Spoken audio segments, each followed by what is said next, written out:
Hello everyone, and welcome back to the Ability 411. I'm Amber Marcy, and I'm your host on Wednesdays. I'm here to talk to you this week about dating. Yeah, dating. I'm not an expert on this topic. Not going to pretend to be. But I'll share with you some of my experiences and some of my thoughts on dating. I've been in a chair for almost 16 years. And I've dated a lot. I've never been married, never been engaged, but I have dated a lot. I have dated both able-bodied men and men in wheelchairs. I can't say whether I prefer one over the other. There are things I like about dating able-bodied men, and there are things I like about dating men in chairs. The one problem I have found about dating able-bodied men is that they tend to want to take care of me. I don't want somebody to take care of me. I want somebody to love me for who I am. I want somebody to share my life with, to share experiences with. I don't want them to act as my caregiver. And for me, many of the able-bodied men that I've dated have wanted to do too much for me, where it was almost crossing a line where I felt uncomfortable. It was like, I don't want you taking care of me. I want you to be my companion. I have people to come in and help me. Dating men in chairs is a whole nother story. We have a lot in common. There's never anything to be embarrassed about. If you have an accident of some sort, if you have a faulty transfer and end up on the floor, you're going to laugh about it. And it's going to be funny, and you're going to help each other, and you're going to make it work. So I've done both ends of the spectrum. And like I said, I can't say which one I prefer over the other. I've had both good and bad experiences dating able-bodied and dating men in chairs. Dating both has its challenges. Just getting a date and being in a chair is a challenge. I mean, I believe I'm an attractive girl, and I can get a guy to take me out, but are they in it for the right reasons?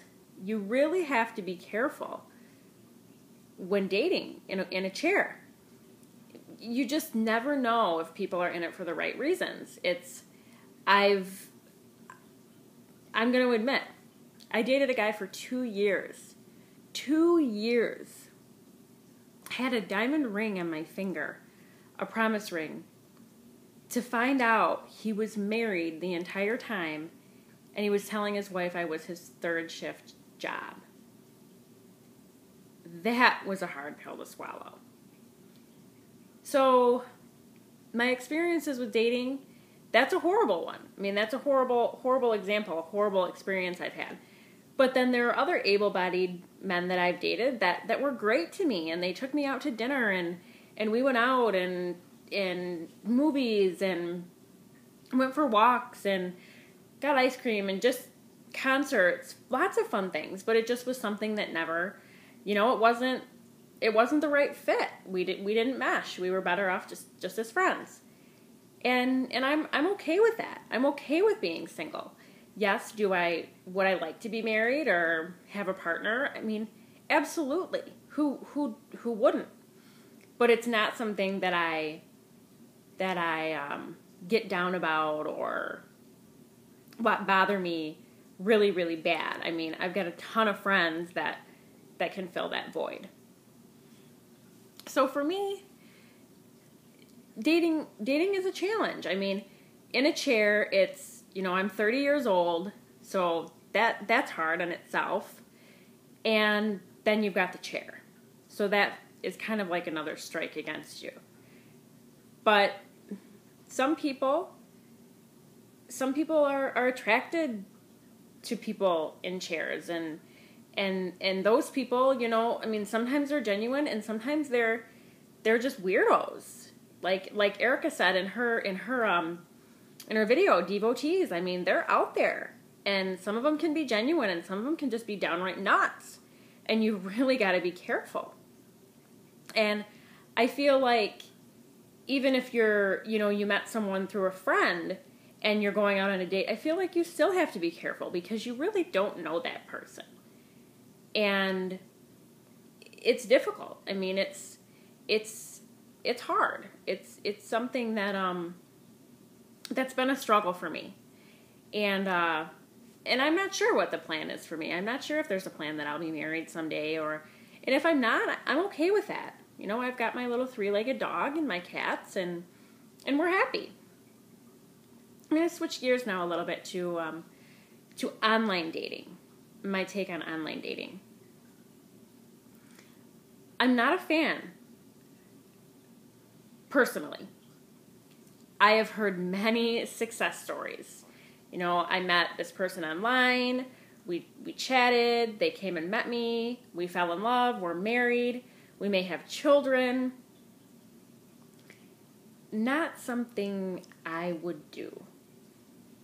Just for the mere fact that if this person is a complete weirdo, I can't get up and run. I mean, I can't get up and run out of the building. And you just never know what you're getting into with online dating. And it's just, you really got to watch out for the weirdos out there. And, you know, there are some people that are genuine. I hate to be so cryptic, but it's a scary world out there. And for women in chairs and even men, I mean, there's some crazy woman devotees out there. It's something you just always want somebody to know where you're going, or take a friend, or, you know, make sure somebody's calling you every 15, 20 minutes to make sure you're okay. And you should do that even if you're going out on a date that, you know, you haven't met the person online, because you really don't know who somebody is till you've spent some quality time with them.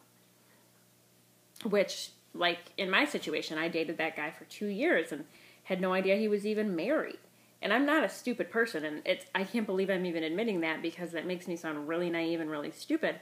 But I'm not. I genuinely believed him and believed that he loved me. And I was totally blindsided. So my take is, don't ever give up on dating either. I've had some horrible experiences, and I've had some really good experiences. Been broken up with via text message, email. Oh wow, you're really cool. You can't call me and discuss this. Thanks for the email, dude. Peace. And it's just, you know, some guys are genuine and just say, you know what? This just really isn't working out for me, and, you know, I really would just like to be your friend. So I've had a little bit of it all. And like I said, I'm single and I'm okay with it, and I'm happy, and I'll never give up on dating, and I'll never lose hope that there's somebody out there for me.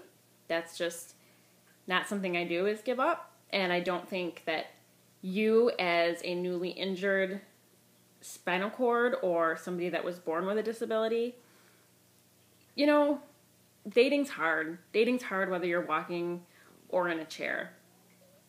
And don't ever give up. I mean, I've had my heart broken, crushed. I mean, just absolutely crushed.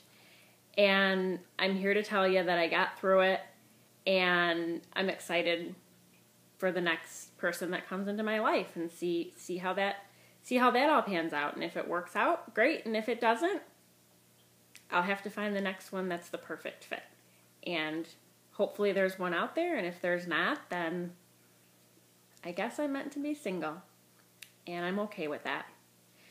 So with that said, I've shared some of my experiences, and I'm here to tell you that dating in a chair is a bit difficult, and but it's not something that isn't possible. Anything's possible if you put your mind to it. If you can dream it, you can do it. And I dream big, and I dream someday that there is somebody out there for me. So I think it'll happen, and I think it will happen for you viewers too, who may feel that there isn't somebody out there for you, because you are special and you have a lot to offer somebody, whether you're in a chair or not. You're still the same person, whether you're standing or you're sitting down. So know that you should never settle for anybody that isn't going to give you the best of themselves. And if you can't give your best of yourself to that person, then they're probably not the person for you. Like I said, I'm not an expert on dating, and my experiences haven't been perfect, but I've learned from all of them, and I've taken something from every relationship that I've been in. And I hope that you will take the opportunity when you get it to jump out there and date and embrace it and enjoy it, because it really can be fun. Thanks. I hope you enjoyed my take on dating, and I'll see you next Wednesday. Bye.